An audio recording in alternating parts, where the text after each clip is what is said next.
mic check, please. Hey everybody, welcome back to the Ducks Unlimited podcast. I'm your host, Chris Jennings. I'm your host, Dr. Mike Brasher. My name is John Gordon. I'll be your host. And I'm your host, Katie Burke.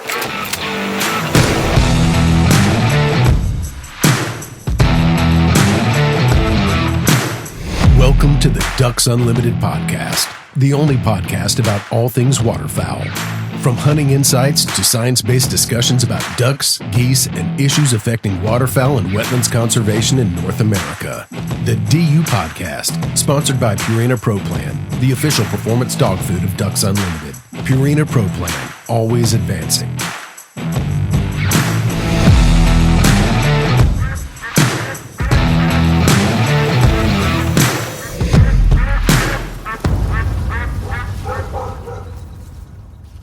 Hey everybody, welcome back to the Ducks Unlimited podcast. I'm your host, Chris Jennings. Joining me in studio today is my co-host, Dr. Mike Brasher. Mike, what's going on, man? Good afternoon, Chris. It's great to be back in studio with you. It's been, a few weeks. Yeah, it's been some time, probably more than that. Probably so. At least our producer, Chris Isaac, thinks it has. Yeah, getting the band back together. That's right. So, Mike, you wanted to hop on this podcast today and just kind of do something that we've never really done before. And you've been traveling a little bit. I've been traveling a little bit.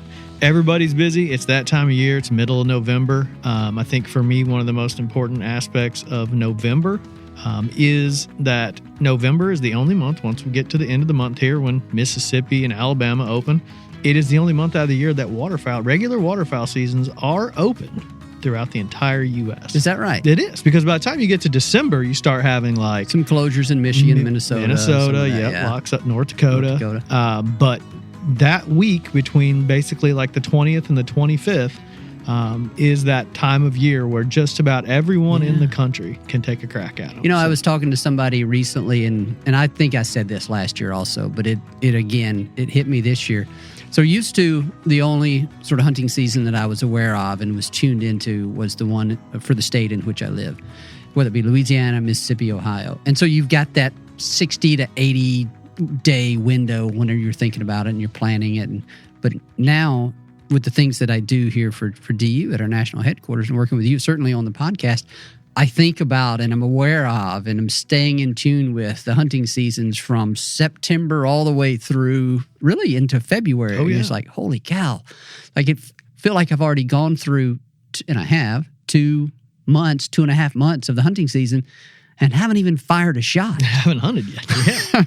Yeah. That's it. Gosh. You're starting off in Alaska and Canada. Absolutely. Like September 1. We're talking to Scott. Yep. Steven's up there who's chasing them on September 1. I mean, it gets started then, and now we're middle of November and we're still waiting on, what do we got? Tennessee, Mississippi, I think Florida, southeast of Georgia, Missouri. Yeah, those, they're all going to open up here towards the end of this month. I don't know the exact date, so I don't want to get put on blast for that. No. But now we're getting, like Arkansas will be opening here this coming weekend. We're recording this on the 14th. November 2023. There you go. Timestamp. So, I mean, that's really, you wanted to come on here and do kind of a November update. Talk about kind of some of the things that you wanted to talk about. I know we have a big avian influenza update, at least a good size one. We've got some migration information coming. We've got plenty of things to discuss this time of year. But I think let's go ahead and kick off with that avian influenza update, because I know waterfowlers throughout the country were really, really tuned into it last year, and it really hasn't popped up. But it sounds like from the science side of things, you're starting to hear a little bit here and there. We're starting to hear a little bit.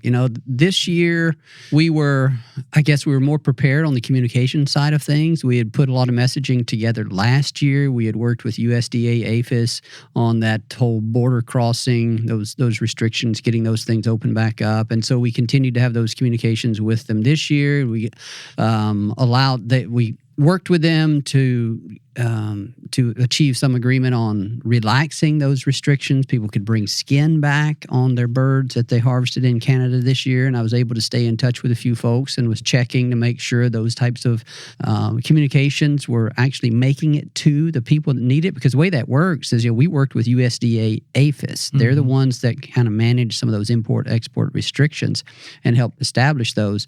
But then what happens is that they communicate those things to Customs and Border Protection.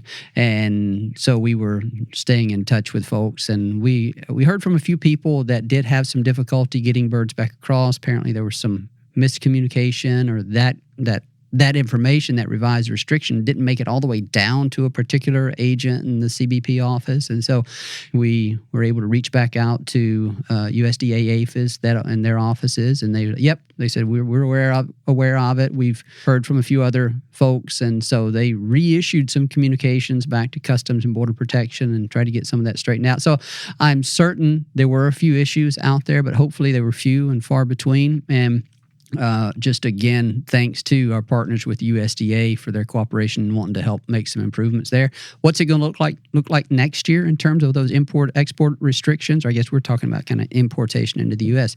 We don't know.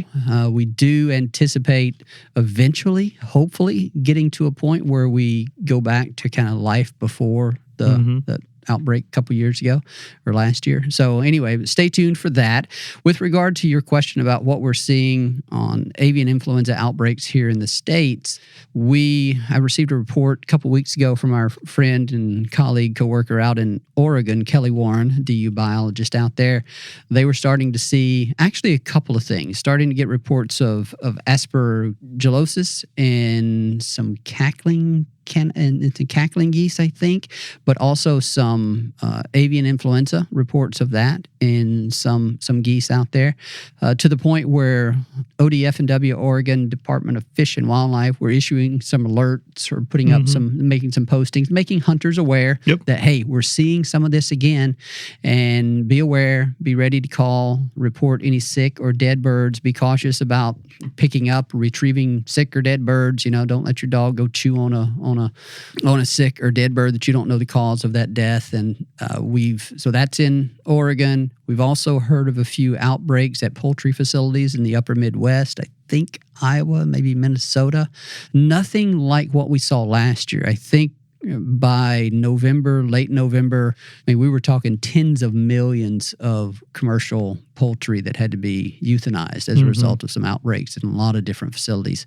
So we haven't seen it at that level this year, thankfully. But it's still there. We know it. We know it's out there. We know that waterfowl are going to be moving it around because they are a reservoir for avian influenza viruses of all types. This one in particular is that high pathogenic avian influenza, the H5N1, I think, if I'm remembering that right. And so, yes, it's out there. Waterfowl hunters still have a responsibility to be safe, to be wise about going into backyard flocks or going in proximity to any kind of commercial facility. We still have all the information up on our website, www.ducks.org/avian flu. There's some new information on there.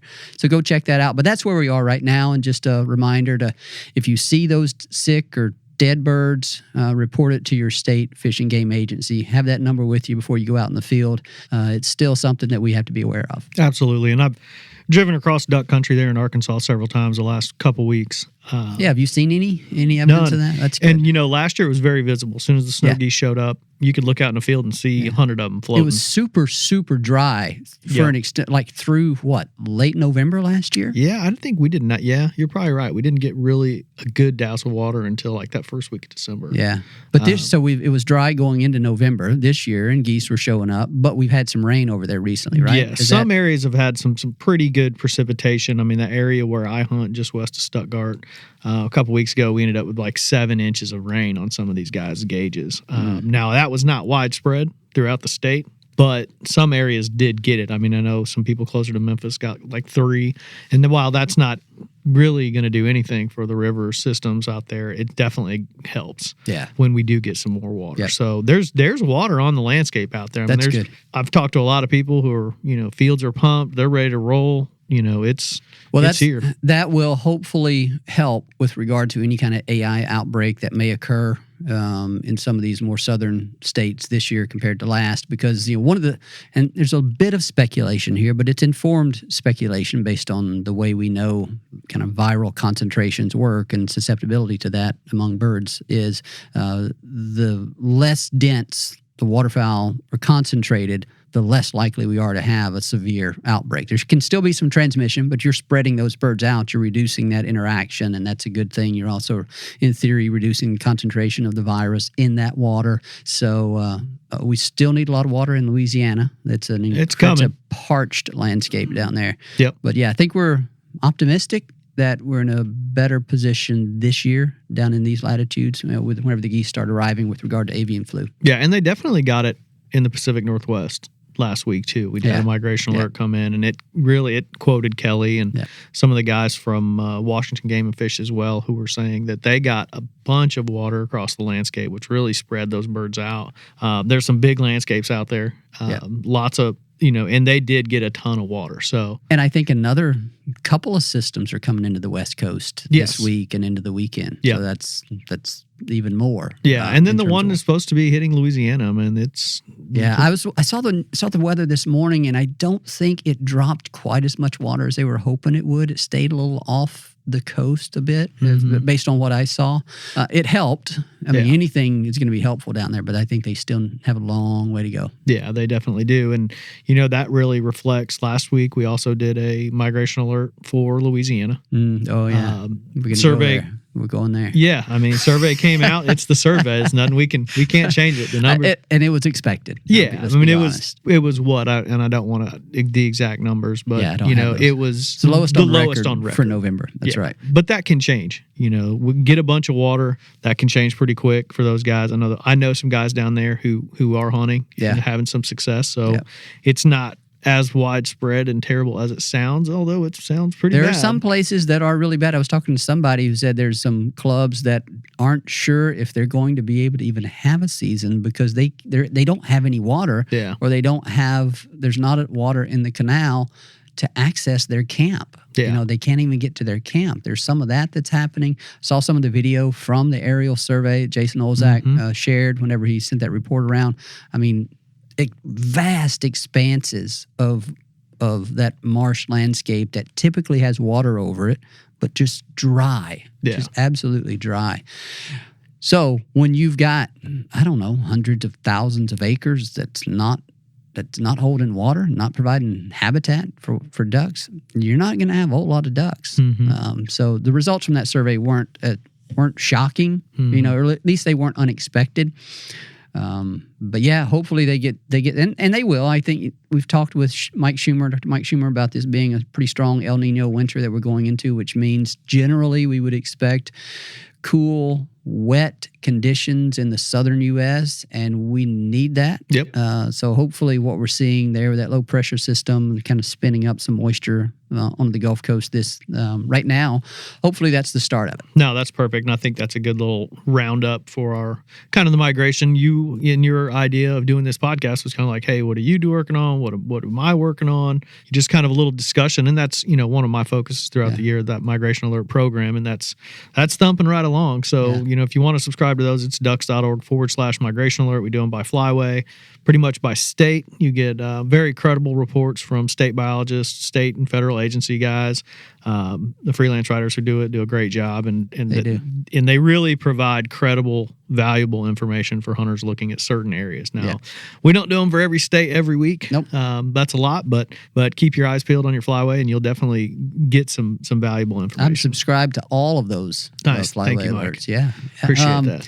So the other thing, kind of related to the whole migration, the thing that I found interesting is like we roll back the clock 2 or 3 weeks, and we had a super strong cold weather outbreak there. And people in the Dakotas and Canada were screaming about, it's the season's over. It shut down abruptly. I think for a lot of people it did. But we've also had a pretty remarkable warm-up since then. A lot of those wetlands have thawed, providing additional hunting opportunities. I know I've seen some colleagues and friends that have been able to do some additional duck hunting that they thought they weren't going to be able to do. The one thing it did do, and I think you tell me if you've heard anything different, but I've heard a lot of reports of people seeing pretty significant movements of birds into those mid-latitude states, where we're talking about some states like Colorado and maybe Oklahoma, Kansas, certainly Missouri. They released some of their survey numbers last week, and they were up about 60-70% from their long-term average for this time of year.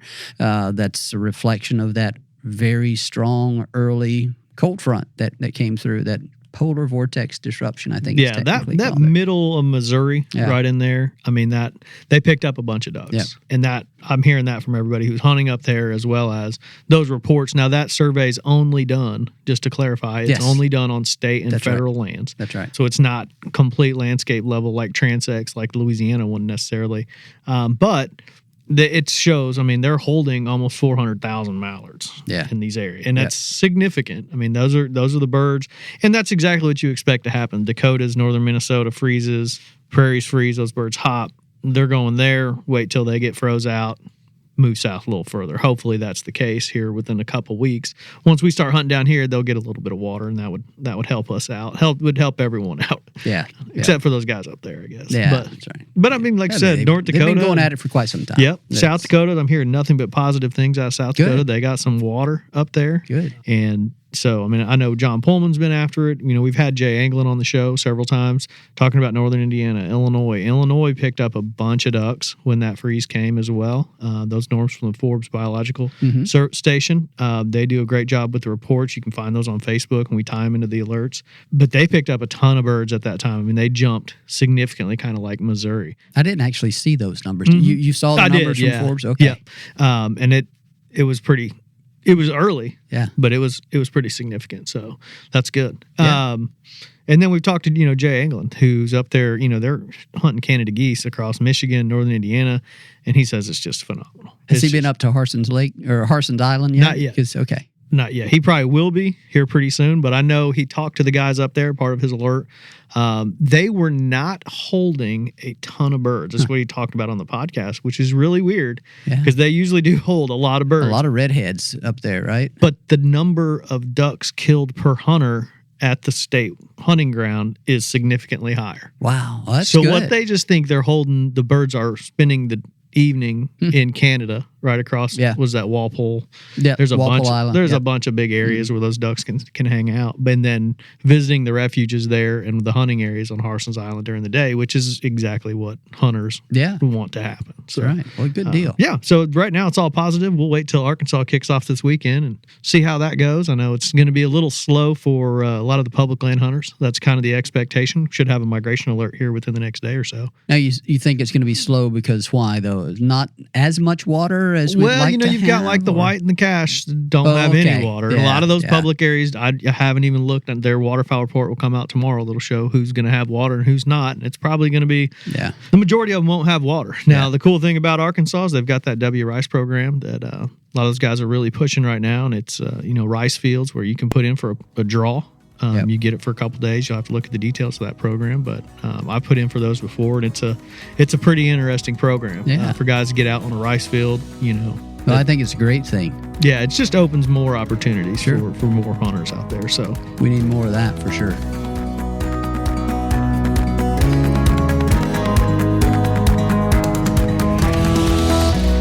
Stay tuned to the Ducks Unlimited podcast, sponsored by Purina Pro Plan, after these messages.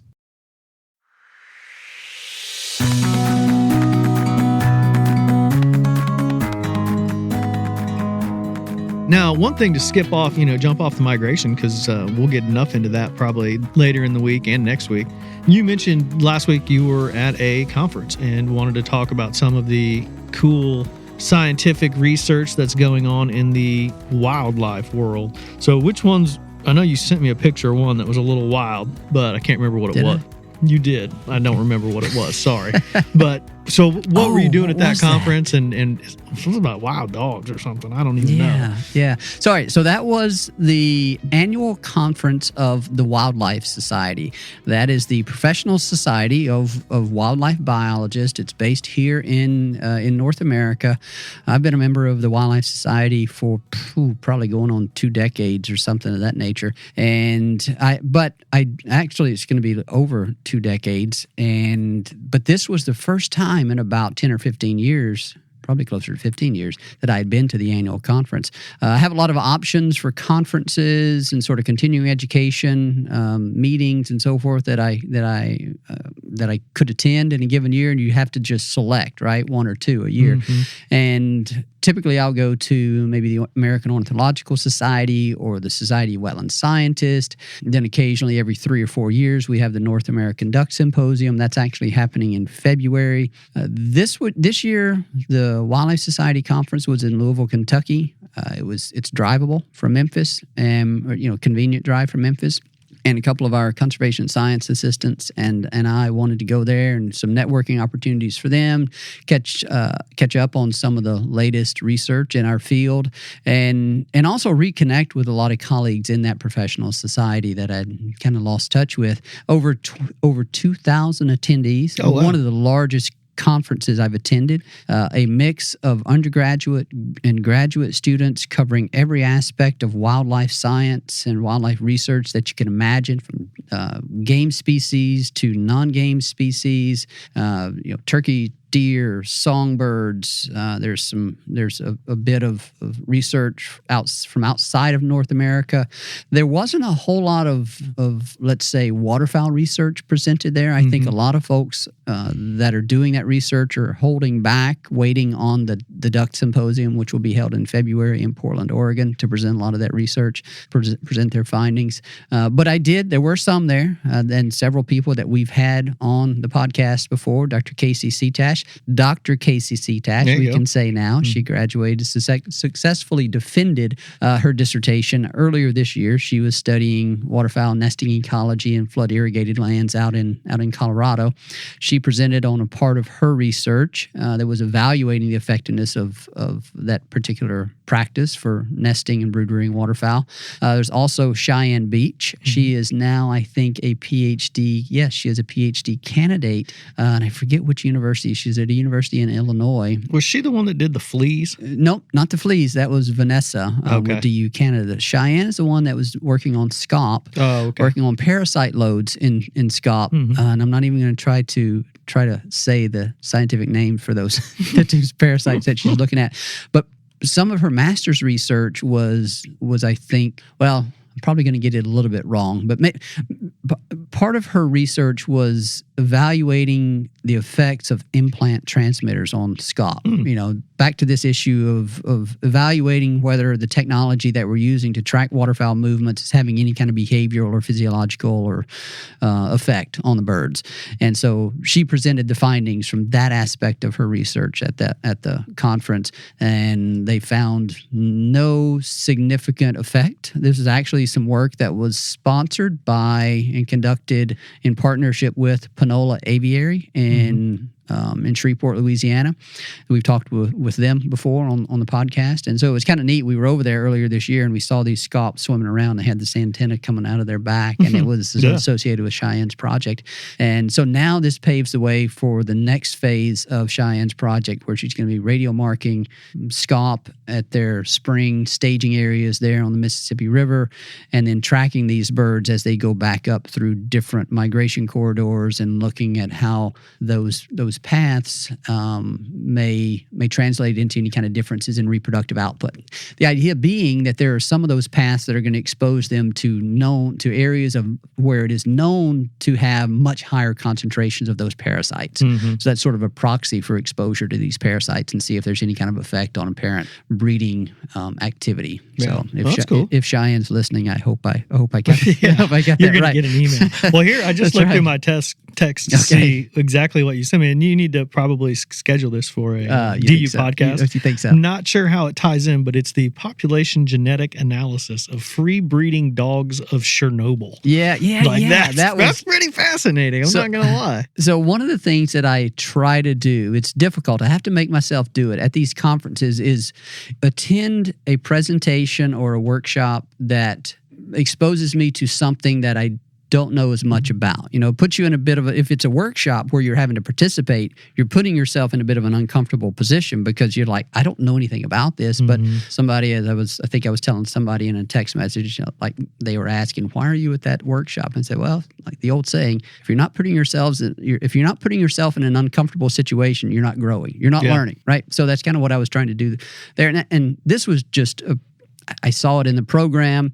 And I said, that looks cool. I want to find out what they're studying there at Chernobyl. And they found they were looking at the genetic signatures, genetic differentiation between wild dogs on the Chernobyl site. I forget exactly how they defined that, and then compare that to some other wild dogs nearby. And there were some pretty stark differences in the genetic signatures, almost like they're genetically distinct populations that the authors of that study weren't really expecting based on kind of the proximity, how close they were. And so they were like, we don't really know why they're differentiating so strongly. It's inbreeding or whatever it is. But anyway, it was just kind of cool to learn about a topic and a place that ordinarily I don't think about. And I sat in on a couple of other genetics-related genetic studies and sat in on a lot of workshops and sessions that were where even our own Dr. Karen Waldrop was a special presenter. Ducks Unlimited, our leadership, our volunteer and staff leadership were very well represented in some of these sessions that talked about the future of wildlife management and a lot of the changes that are happening in society, and a lot of people getting more involved and interested in contributing to conservation and natural resource decision making. Dr. Karen Waldrop was on a couple of panels. Dr. Mamie Parker was on a couple of panels. She is a board member for Ducks Unlimited. Dr. Christine Thomas is also as the chair of our Conservation Programs Committee. She was on a panel, also associated with some of those activities. And is there anyone else from our DU leadership that was on those panels? I remember those three. Seems like there might have been another that might come to me. But anyway, we were well represented, and it was really cool to see our leadership there and being recognized by the larger wildlife profession as critical figures in helping to define sort of the future of where we go as a larger wildlife and natural resource management profession. Let's see what, Ben Luukkonen, PhD student at Michigan State, presented on some of his research involving Great Lakes mallards and looking at differences in movement and survival and other aspects of demography and behavior. And I think he tried to relate that to some of the genetic information that he's collecting from those birds. That kind of links to this whole issue of game farm mallards and wild mallards. I wasn't able to stick around for his presentation. That was the unfortunate thing, is that nearly all of the presentations that related to waterfowl occurred on the final day, in the final afternoon session. We had to get back that afternoon because the very next day we had to turn around and drive to Louisiana for a wedding on the following day, a wedding of Ashley Tunstall, our other conservation science assistant. So we missed out on those presentations. Maren Murphy presented on emperor geese and some of her work. Bram Verheijen is a postdoc at the University of Missouri studying distributions of distribution of duck harvest in the Mississippi and Central Flyways over the past 60 years. We'll have some more information about that in the future. Been working with Bram and others on that project. So it was fun. I got to catch up with a lot of colleagues that I hadn't seen in a long, long time and heard about a lot of research that I typically don't, and reminded me that it's a conference that has a lot of value, and I'm probably going to try to go to it more frequently. Well, definitely will go to it more frequently than once every 15 years. We need to get you start scheduling some of these. I know. Some of these people who are doing this research. Let's get them on the show. I know. What I need them to do, if y'all are listening, send me an email. Let's meet me halfway. Send me an email telling me that you want to come on to talk about your research. Help me do half my job. Help me do my job. Well, you kind of touched on it several different times just when you talked about genetics and things like that. But do you have any update on the duckDNA program, which we've done a podcast? We've done everything about it. And let's hear about duckDNA. Yeah, so that's one of the reasons why I haven't been on as many episodes this fall, is because it's consumed a lot of time kind of because we started that from scratch, and we've been dealing with every aspect of it. But the response has been pretty incredible. I've been very pleased and very thankful to everyone that has commented, everybody that has signed up, everybody that has asked to participate. People have offered to pay to participate in it. And we're like, no, it's free. Right now, it's free. We don't know long-term what this is going to look like. We're sticking with our random draw. As a reminder, we're trying to enroll about 300 waterfowl hunters into this program this year. We're asking each of those hunters to submit tissue samples from 5 harvested ducks. You can go to duckDNA.com to find out more of the details on this if you're not already familiar with it. But just a few updates here. We completed our first round of selections in, what was that, early October? And we had to run through some of the logistics associated with the pilot project. We had some leaky sample vials, and we had to correct that issue. I got a phone call about that. We had to correct that issue. You got a call about that? Mm-hmm. Did you? Yeah. Did I know about that? Yeah, it was the same guy that had reached out to you, but you were out of. Oh, office, okay. so Yeah. He's probably listened to this. He knows. And so we quickly got on that, ordered some new sample vials, and shipped those out to everybody. We also had some issues with the box, in terms of it being too strong. You're supposed to have this little pull tab that you can rip it open, but you end up having to kind of tear the box apart whenever you do that. So we ended up having to tape it, and we advised people to cut the tape in order to open. So, those types of things that we knew we would encounter some hiccups along the way, just kind of rolling this thing out the way we did. But everybody has been very understanding. We've had a number of people reaching out to us through the dedicated email address for this program, asking us questions, keeping us up to date on various things. We've had over 3,000, I think I'm safe in saying over 3,000 people apply to participate in this as of right now. Yep. As of last week, it was almost 2,900. So I feel pretty safe in saying it's now over 3,000 that have applied to participate. I did not get selected, by the way. Did you apply? I did. Well, so this is what I'm going to say now. Our next round of selections is going to occur in the next couple of weeks. We may do that as early as next week. We were going to wait until early December, but the one thing we learned from this first round of selections is that there's a bit of a delay. Like by the time we do the selection, we then have to get the addresses to our colleagues at UTEP.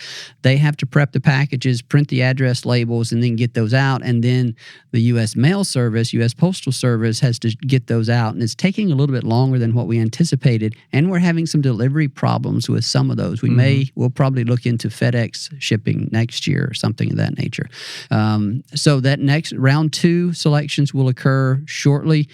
I don't think, and in that first round of selections, what we did is excluded hunters that indicated to us, excluded hunters from states whose season wouldn't even be open before, let's say,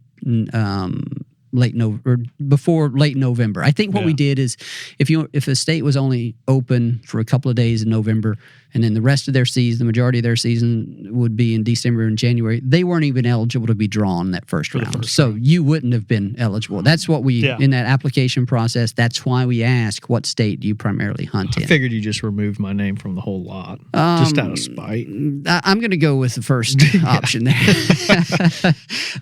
So yeah, it's going to be happening soon. And next year, whether this continues next year, I think is going to depend on the response that we continue to receive. I mean, the response we've received thus far is like, clearly there's interest in this. People are stoked to participate. I've talked to some people in person. They're like, thank you for doing this. This is really cool. I want to be able to give back in this real neat way.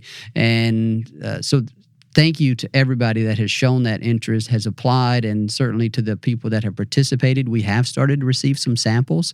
I say we, our colleagues at UTEP, and they're beginning the process of analyzing those samples. I see posts online every now and then, people putting those things in the mail, and so thank you for that. But yeah, I do imagine that we'll try to go forward with this again next year. Exactly what it looks like and whether it increases in scale, and I think it's going to depend on a number of things. So we'll just see. But there will continue to be updates on our website as we kind of continue on. We'll try to summarize the results of this year, and it's a pretty cool thing. And thanks to everybody that's been part of that. Yeah, no, it's great. And cross your fingers, you might get selected. Might get Chris. selected. Yeah. Man, I figured I knew a guy. Figured I knew a guy. There's been a few people here in the office that have reminded me on more than one occasion that they. So I'm not the only one. That they weren't selected the first round. I said, hey, you weren't even eligible to be selected in the first round. Don't get hurt. Don't get your feelings hurt yet. Not yet, anyway. It's too early for that. Cool. Well, that sounds like a fun program. Awesome little research project. You guys, kind of a citizen science type thing. Participation with DU members. Yeah. That's fantastic. It's just a cool story all around. So what else? We're wrapping up. November, we're coming to a close. Thanksgiving is next week. That is hard to believe. Yep. Crazy. Absolutely crazy. You and I are going to try to get together. I don't know if we'll do it this week. I know our producer over there wants us to try to do it before the end of the week. A pintail. I think we'll just go ahead and commit to a pintail species profile. There will be a lot of people out there way more qualified to talk about the details of the newest scientific research on pintails than me. And we'll try to get those folks on at some point. But I think we're overdue in delivering a species profile. So we'll get something out there. I know that material well enough to kind of give the basics of it and what we understand about that species right now. It is one of the more fascinating species that we've studied, and the evolution of our understanding of what has happened with that population. It's pretty interesting, and so we'll bring that to folks here in the next little while. Cool. Well, I think that's all for me. That's all of our update. Wait, I do have something else. Okay. And this was in response to a couple of questions that I've received and maybe a few things that I've heard. And it's something that, we can't, it's worth reminding people of every now and then. Harvest Information Program, HIP certification. Two of the common questions is, okay, whenever I'm completing my HIP certification and they're asking me to answer those questions, how many ducks did you harvest last year? Your answer there does not determine harvest estimates. Yeah. They don't use that for generating those, total harvest numbers. What they use those numbers for is to categorize you into different levels of, let's say, harvest success, or how much harvest you're likely to, assuming that your harvest success last year is a reasonable predictor of what you're going to harvest this year, they're going to put you into these different bins. The high harvest hunters, medium harvest hunters, and then those that just kill a few birds each year. Then they stratify their sample of hunters based on those three bins, because you want to be able to harvest sample those hunters in the high harvest category at a different rate than those at the low harvest bin, if you want to improve the precision and accuracy of your resulting harvest estimates. So what they then do is send out, after they select those individuals, they'll ask you to participate in one of two surveys, being the parts collection survey. That's one where you send in the tails, or there used to be the wings. I don't even the wings and the tails for geese. I don't know if they even still do the tails for geese. I think some things are changing there. I was going to say, I haven't done it for 3 years now. Yeah. And then the other is the hunter diary survey. That's where you're just asked to keep a record of your duck. And that comes typically from the U.S. Fish and Wildlife Service. Both of those come from the U.S. Fish and Wildlife Service. But now I will say a reminder, because I just realized this last week when kicking off early spec season in Arkansas. Yep. This is my first year being on the AGFC app, using that only. You don't even have the printed out licenses. Oh, yeah. You can have it all electronic, including your federal duck stamp. But if you do, if your state offers a renewal, an auto renewal, which Arkansas does, which I check the box, it does not auto renew your HIP. Your HIP. That's right. So it'll auto renew everything else, but not your HIP. The other thing related to that, and I've had two people ask me, two or maybe three people ask me this question this year. If I hunt in more than one state, do I have to get HIP certified in each of those states? The answer is yes. Your HIP certification is specific to the state in which you're hunting. And if you're sampled, if the Fish and Wildlife Service selects you to participate in one of those surveys, it should tell you which of those states you have been selected for. If you did your HIP certification for more than one state, it should tell you to kind of record your harvest or your wings your wings for which of those states, right? So just a couple of clarifications there. HIP certification specific for each state. And then, if you're selected. That's the other thing. Whenever let's say I go to Louisiana this year, whenever I get my HIP certification for Louisiana and I'm answering those questions for Louisiana, like how many ducks or geese did you harvest last year? I answer relative to my harvest in Louisiana. Yeah. In that Each state. state is That's the different. other part of it. So yeah. All right. And coots and gals. Coots, gallinules, yes. Well, good deal. Yeah, the only update I have did a little bit of early spec hunting. Got to shoot a few birds. It was pretty decent. Got bit by a spider in a pit.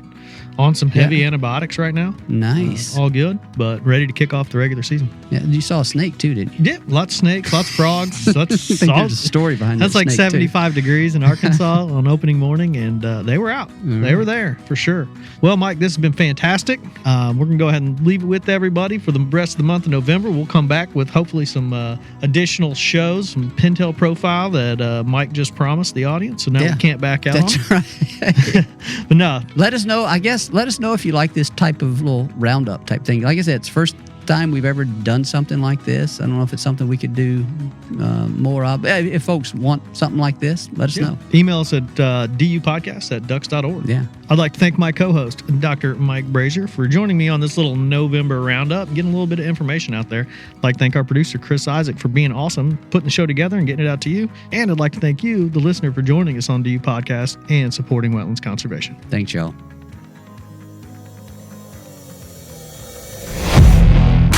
Thank you for listening to the DU Podcast, sponsored by Purina Pro Plan, the official performance dog food of Ducks Unlimited. Purina Pro Plan, always advancing. Be sure to rate, review, and subscribe to the show, and visit ducks.org/DU Podcast. Opinions expressed by guests do not necessarily reflect those of Ducks Unlimited. Until next time, stay tuned to the Ducks.